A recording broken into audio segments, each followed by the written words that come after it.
प्रिय दोस्तों, कमांडर सुधीर कुमार का नमस्कार। मैं आपके समक्ष अपने YouTube चैनल के माध्यम से जो है पल्स बीट ऑफ इंडिया के माध्यम से अलग अलग विषयों पर कुछ ना कुछ चर्चा करता रहता हूं और अपनी वीडियो रिकॉर्ड कर कर उनको अपलोड करता रहता हूं। आज का जो विषय है वो है 2024 के चुनाव। जैसे आपको पता है कि चारों तरफ भारतवर्ष में राजनीति का माहौल है। ये एक तरह से डेमोक्रेसी का सबसे बड़ा पर्व है दुनिया भर में, और इस पृथ्वी के ऊपर इससे बड़ा कोई भी चुनाव कहीं पर नहीं होता, जहां पर करीब 950 मिलियन टू करीब 950 मिलियन से लेके 1000 मिलियन तक लोग जो है ना वो अपनी वोट का प्रयोग करने जा रहे हैं। देखना है कि कितना कंप्लीट वोट पड़ेंगे। मेरे ख्याल से 65 से 70 करोड़, मतलब करीब 650 मिलियन से लेके 700 मिलियन तक इसमें वोटिंग होगा। तो देखिए चुनाव में क्या हो रहा है कि आप एक तरफ जो है बीजेपी है जिसका मार्गदर्शन एक तरीके से जो लीड कर रहे हैं वो हमारे आदरणीय प्रधानमंत्री नरेंद्र मोदी जी हैं, और उनकी पूरी टीम है काउंसिल ऑफ मिनिस्टर्स, उसमें काफ़ी बड़े लीडर्स हैं। लेकिन ये एक कैडर बेस्ड पार्टी है। भारतीय जनता पार्टी विश्व की सबसे बड़ी पॉलिटिकल पार्टी है, और जिसका जो कैडर, जो उसके जो मेंबर्स हैं वो करीब 22 करोड़ के आसपास है। तो इस तरीके से वो चुनाव में काफ़ी प्रभावशाली तरीके से वो चुनाव में लोगों के पास जा रही है। और ये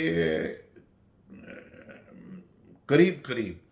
करीब करीब ये निश्चित है कि नरेंद्र मोदी जी तीसरी बार भी प्रधानमंत्री बने। लेकिन मुद्दा ये है देखने का कि वो कितनी मेजोरिटी से जीतते हैं। मैं अपना विश्लेषण आपको अंत में बताऊंगा कि मेरा क्या इस विषय के ऊपर मेरा क्या विचार हैं, क्या मेरी एनालिसिस है और क्या मेरी रिसर्च है, और कहाँ पर मैंने इन सभी चीज़ों को। पर आप जरा देखिए, जो विपक्ष है, जो एक इंडी गठबंधन है, जिन्होंने आप अपने को इंडिया के तहत जो एक गठबंधन बनाकर आ रहे हैं, उसमें कौन लोग हैं। सबसे पहले जो इंडिया गठबंधन का सबसे बड़ा जो घटक है वो है आईएनसी, इंडियन नेशनल कांग्रेस। लेकिन आज कांग्रेस को यदि आप देखें, जबकि जो खड़गे जी हैं वो उसके प्रेसिडेंट हैं और कांग्रेस के, लेकिन राहुल गांधी ही उसके मुख्य लीडर हैं। और राहुल गांधी को बार बार कांग्रेस लॉन्च कर रही है, लेकिन पता है कि राहुल गांधी के जिस तरीके से कंट्रोवर्शियल स्टेटमेंट रहते हैं और जिस तरीके से कांग्रेस ने अपना एक न्याय पत्र, जो अपना मैनिफेस्टो बनाया है, उसमें देखना होगा कि किस तरीके से वो पॉलिटिक्स ऑफ अपीचमेंट में वो किस हद तक पहुंच गए हैं। और उसमें लगता है कि उनका जो एक पत्र है जिसमें वो चर्चा कर रहे हैं कि किस तरीके से वो लोगों के जो एक तरीके से उन्होंने कमाया है, जो उन्होंने मेहनत करी है, जो परिश्रम करा है, जो अथक परिश्रम करके जो प्रॉपर्टी या जो भी कुछ उन्होंने अपने फैमिली के लिए कमाया है, वो उसमें किस तरीके से उसका जो है ना अवलोकन करके और किस तरीके से उनको माइनॉरिटीज़ के साथ में बांटेंगे, ये बहुत ही एक चर्चा का विषय इस चुनाव में बन गया है। और वो लगता है कि शायद जो शरीयत लॉ है 1837 का, 1937 का, शायद वो ही उनका एक मुद्दा है। और उनका जिस तरीके से वो पॉलिटिक्स ऑफ अपीचमेंट करते आए हैं इतने सालों से, यदि आप देखें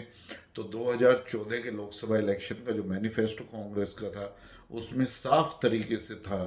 कि वो किस तरीके से फ़ायदा करना चाहते हैं मुस्लिम वर्ग का, किस तरीके से वो सोसाइटी को हिंदू और मुस्लिम में डिवाइड करना चाहते हैं, और किस तरीके से फिर वो 2019 में भी एक तरीके से उन्होंने थोड़ा डाइल्यूट करा, और वो शब्दों के चारों तरफ किस तरीके से उन्होंने जाल बिछाया। और अब 2024 के मैनिफेस्टो में भी वो किस तरीके से उन्होंने लिखा है। एक तरफ वो कह रहे हैं कि हम जो है वो माइनॉरिटीज़ के लोगों को जो है हम एक तरीके से उत्साहित करेंगे, उनको अपॉर्चुनिटी देंगे, और दूसरी तरफ कह रहे हैं कि हम उनका जो रिजर्वेशन है उसको सुनिश्चित करेंगे। और फिर राहुल गांधी का बयान आता है कि वो किस तरीके से जो सभी की जो प्रॉपर्टी है सभी वर्गों की, उसका वो वितरण किस तरीके से, और फिर वो एक जाति के ऊपर भी भारतवर्ष को बांटना चाहते हैं। वो कह रहे हैं कि जातिगत जो एक तरीके से सेंसस है वो उसको करवाएंगे। तो ये एक बहुत ही कंट्रोवर्शियल स्टेटमेंट बन रहा है। दूसरी तरफ अब हमारे जो आदरणीय प्रधानमंत्री हैं वो भी कांग्रेस की खिंचाई कर रहे हैं। लेकिन देखना होगा कि कांग्रेस के, आप सभी को पता है कि सोनिया जी और राहुल गांधी एक तरीके से जो इंडियन हेरल्ड का जो मुकदमा है वो उसमें जो है वो बेल के ऊपर हैं। और जो प्रियंका गांधी के जो हस्बैंड हैं रॉबर्ट वाड्रा, उनके ऊपर भी ईडी के पीएमएलए के अंडर और सीबीआई के कुछ केसेस जो उनके ज़मीन का मामला है उसमें वो चल रहा है। तो किस तरीके से, और वो भी यूपीए 1 और यूपीए 2 में कांग्रेस के पहले रिजीम में भी कितने करप्शन के केसेस आए हैं। तो एक तो ये घटक है। अब मैं दूसरा जो घटक है उनके साथ में मैं लेके आता हूँ वो है अरविंद केजरीवाल, आम आदमी पार्टी। आप सभी को विदित है कि पिछले 2-2.5 साल से किस तरीके से आम आदमी के सत्येंद्र जैन जो एक हाँ वहाँ के हेल्थ मिनिस्टर थे, वो किस तरीके से जेल के अंदर हैं, उनके खिलाफ कितने करप्शन केसेस हैं, और कम से कम 60 से 70 बार वो बेल की ट्राई कर चुके हैं लेकिन उनको बेल नहीं मिली है। उसके बाद में जो अरविंद केजरीवाल के जो काउंसिल ऑफ मिनिस्टर में सबसे पावरफुल मिनिस्टर थे, डिप्टी चीफ मिनिस्टर थे दिल्ली के मनीष सिसोदिया जी, वो भी जेल में अंदर हैं पिछले 6-7 महीनों से, और उन्हें भी करीब 30 से 32 बार उन्होंने कोशिश करी है बेल लेने की, लेकिन उनको भी बेल नहीं मिली है। और उनकी न्यायिक जो एक तरीके से हिरासत है वो बढ़ती जा रही है, और मई के फर्स्ट वीक तक हो गई है। अब आप देखिए अरविंद केजरीवाल खुद जो लिकर गेट है उस मामले में वो खुद जेल के अंदर है, तिहाड़ के अंदर, और उनको भी न्यायालय ने किस तरीके से उनकी जमानत लेने से मना कर दिया है। तो ये है दूसरा घटक, आम आदमी पार्टी। अब आइए बिहार में लालू यादव सभी को विदित है कि लालू यादव को किस तरीके से 4 बार चारा घोटाले में कन्विक्शन हो चुका है। उनकी फैमिली के खिलाफ, उनके बेटे बेटे उनकी बेटी के खिलाफ, उनकी पत्नी के खिलाफ जिस तरीके से रेलवे में जो जॉब देने के बदले उन्होंने ज़मीन का घोटाला किया है, दिल्ली में फ्लैट लिया है, इस तरीके के पीएमएलए के ईडी के अंदर उनकी जांच चल रही है और केसेस चल रहे हैं। और इसी तरीके से सीबीआई के भी इन्वेस्टिगेशन। तो सभी को पता है कि एक जो बिहार की डायनेस्ट पार्टी है वो किस तरीके से करप्शन में लिप्त है। अब आइए ममता दीदी, पश्चिम बंगाल में भी आप देखेंगे कि ममता दीदी जो है ना वो बुरी तरीके से, उनके सभी पार्टी के लोग जो करप्शन में लिप्त हैं, जो वहाँ पर एक तरीके से रिक्रूटमेंट का जो घोटाला हुआ है वो बहुत ही बड़ा है। वहाँ पर जितना भी रिक्रूटमेंट हुआ था, जो करीब 25,000 जो वैकेंसी फिलअप हुई थी वो एजुकेशन के क्षेत्र में, वो सभी प्रकार के टीचर्स या नॉन टीचिंग स्टाफ का जो हुआ था उसमें हर एक पोस्ट के लिए जो है वो करीब 5 लाख से 15 लाख रुपए लिया गया। तो कितना बड़ा एक घोटाला था जिसमें कैश भी किसी के, उनके मिनिस्टर के घर पर 300 से 300 करोड़, किसी के घर पे 200 करोड़, किसी के घर पे 50-55 करोड़, इस तरीके से वो कैश जो है वो पकड़ा जा चुका है ईडी द्वारा। उनकी संपत्ति जब्त और अटैच करी गई है। और इसी तरीके से जो उनके एक और लीडर थे जिसका उन्होंने रेजिग्नेशन बहुत दिनों के बाद में मांगा, वो किस तरीके से हिंसा में लिप्त थे। तो ये भी आप देखिए कि एक और घटक है ममता दीदी का जो पश्चिम बंगाल के अंदर है। अब आइए यूपी में अखिलेश जी, आप सभी को विदित है कि किस तरीके से सफाई में मुलायम सिंह यादव के बर्थडे पर किस तरीके से राजस्व का जो पैसा है वो किस तरीके से बर्बाद किया जाता था, 200 से 300 करोड़। और किस तरीके से जो है वो मुंबई से जो एक्टर्स हैं और जो एक्ट्रेसेस हैं उनको लाकर वो किस तरीके से उसमें शामिल किया जाता था, किस तरीके से वहाँ पर एक तरीके से सरकारी खजाने का मिसयूज़ किया जाता था, और किस तरीके से जब अखिलेश जी ने जब वो भारतीय जनता पार्टी 2017 में जीती और उनको जो मुख्यमंत्री का निवास था वो खाली करना पड़ा, तो सोशल मीडिया में जो न्यूज़ है जिसमें आया कि उन्होंने एक टोंटी तक उखाड़ कर वहाँ पर ले गए, तो ये आप सभी को विदित करता है। और कुछ केसेस जो हैं, जो करप्शन उनके मामले में, वो भी जांच के अंतर्गत चल रहे हैं। उनकी पूरी फैमिली किस तरीके से अपनी ही फैमिली को टिकट देती है, सबको सर्वविदित है। तो ये था आपकी चौथी डायनेस्ट फैमिली, जो उस घटक में, इंडी घटक में, जो अपने को इंडिया बोलते हैं, वो लोग हैं। अब इसी तरीके से आप आइए कि उनका एक घटक है स्टालिन का, जो डीएमके का, जो तमिलनाडु में है। तमिलनाडु में सभी को विदित है कि ये एक फैमिली जिसके जो है ना, ए राजा और कानिमानी, ये ऑलरेडी इनका इनके ऊपर केस चल चुके हैं। और 2G में जो राजा या जो भी छुटे हैं, फिर उसके खिलाफ जो है ना वो अपील में जो भारतीय जो गवर्नमेंट है, जो इन्वेस्टिगेशन एजेंसीज हैं, वो सुप्रीम कोर्ट में जा चुकी हैं। तो इसी तरीके से ये भी एक डायनेस्ट फैमिली है जो करप्शन में पूरी तरीके से लिप्त है। अब आइए जम्मू एंड कश्मीर में, सभी को पता है कि फारूक अब्दुल्ला या मुफ्ती मोहम्मद सईद, दोनों ही पार्टी किस तरीके से वहाँ करप्शन में लिप्त रही हैं, किस तरीके से उन्होंने वहाँ पर जो फैमिली की एक पॉलिटिक्स, जम्मू कश्मीर में 370 के एब्रोगेशन से पहले वहाँ पर जो उनकी सरकारें रही हैं, किस तरीके से उन्होंने कश्मीर में लोगों को लूटा है, राजस्व को लूटा है, अपनी प्रॉपर्टी बनाई है, उनके भी खिलाफ ये सभी इन्वेस्टिगेशन के मामले चल रहे हैं। तो ये हैं इनके सभी बड़े घटक जो इनके साथ में मिलके आए हैं। और सीपीएम और जो कम्युनिस्ट पार्टीज हैं उनका आपको पता ही है, सभी जगह सफाया हो चुका है। और सिर्फ एक केरला में उनकी सरकार बची है, और केरला में भी जिस तरीके से जो गोल्ड स्मगलिंग का मामला था, वो किस तरीके से वहाँ के मुख्यमंत्री के खिलाफ जो है ना आया है, और उसके उनके खिलाफ भी जांच चल रही है। तो आप देखिए कि एक तरफ तो मोदी जी हैं जिनके पक्ष में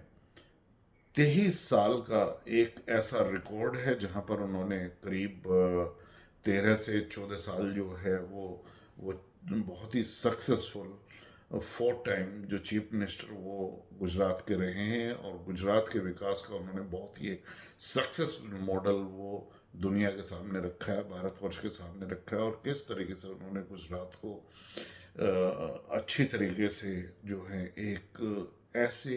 प्रदेश के रूप में विकसित किया है जो भारत की जीडीपी में और भारत की अर्थव्यवस्था में बहुत ही अच्छे तरीके से योगदान दे रहा है। और फिर उसके बाद वो 2 बार पिछले 10 वर्षों से भारतवर्ष के प्रधानमंत्री हैं। और आज भारत का जो विश्व के अंदर जो जिस तरीके से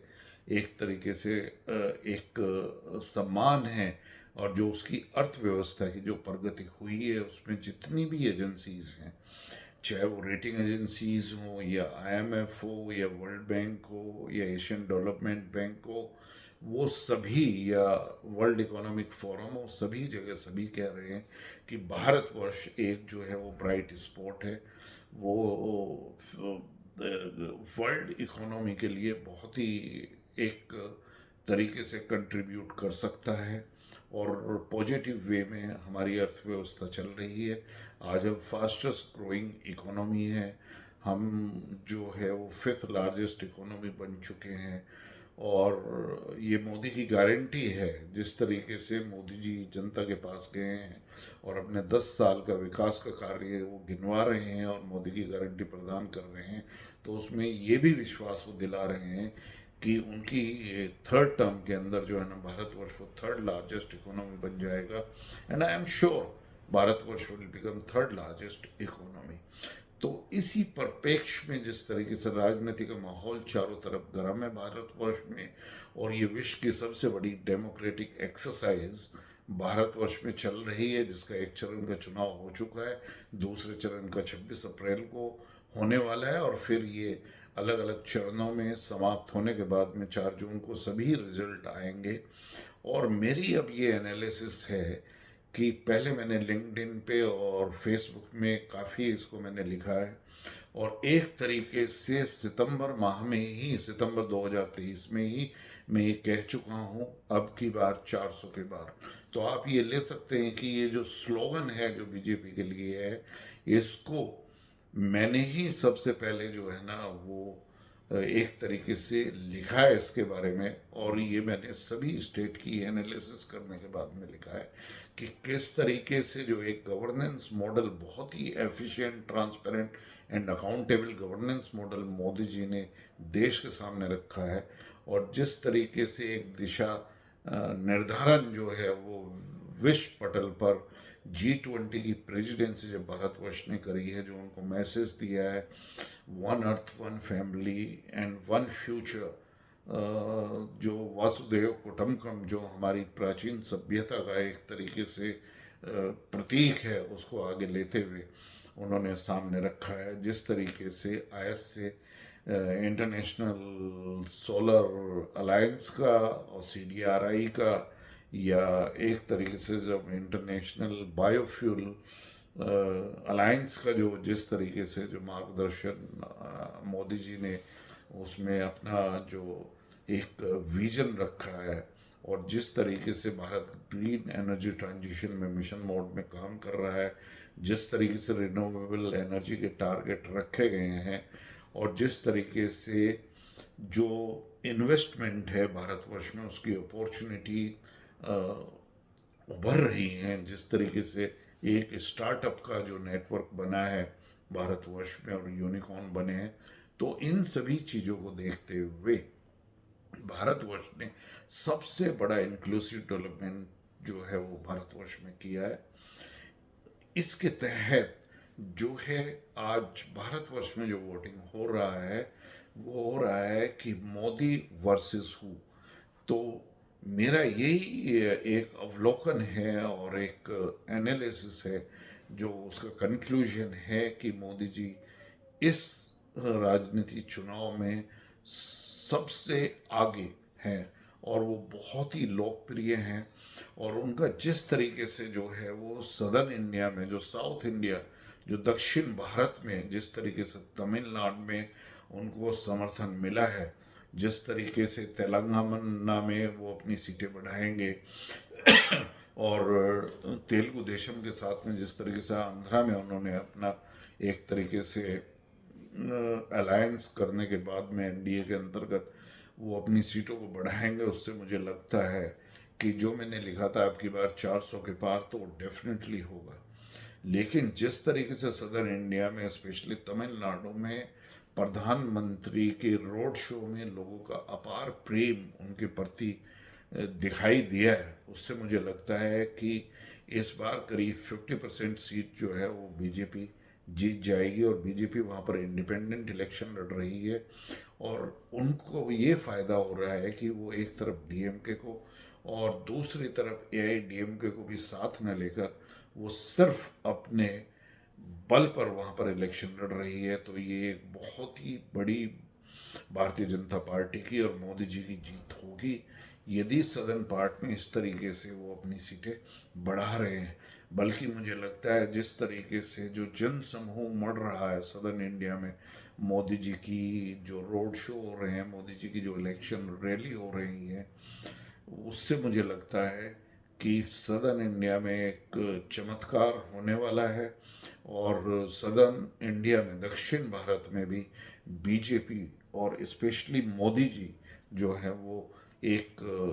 बहुत ही बड़ी जीत लेकर, और उनकी नंबर ऑफ सीट वहाँ पर आश्चर्यजनक तरीके से बढ़ने वाली हैं। और इसको लेकर मैंने एक विचार अभी पैदा किया है, करीब पिछले 1 महीने फिर मैंने लिखा है कि सिर्फ 400 के पार ही नहीं, शायद लगता है कि एनडीए घटक जो है मोदी जी के नेतृत्व में शायद 425 को भी पार कर पाए। तो इस तरीके का जो एक राजनीतिक माहौल भारतवर्ष में उभर रहा है, और वोटिंग परसेंटेज पहले चरण में थोड़ा कम हुआ है, लेकिन ये बिल्कुल भी एक इनकम्बेंसी नहीं है। इसमें जो लोगों ने चुनाव में बढ़ चढ़कर हिस्सा नहीं लिया है, वोटिंग परसेंटेज ज़्यादा नहीं बढ़ी है, उसका मेन ये था कि ये उस दिन था जब जो है ना वो हॉलीडेज भी साथ में आते हैं, तो शायद काफ़ी लोगों ने जो है वो इसको ऐसे लिया है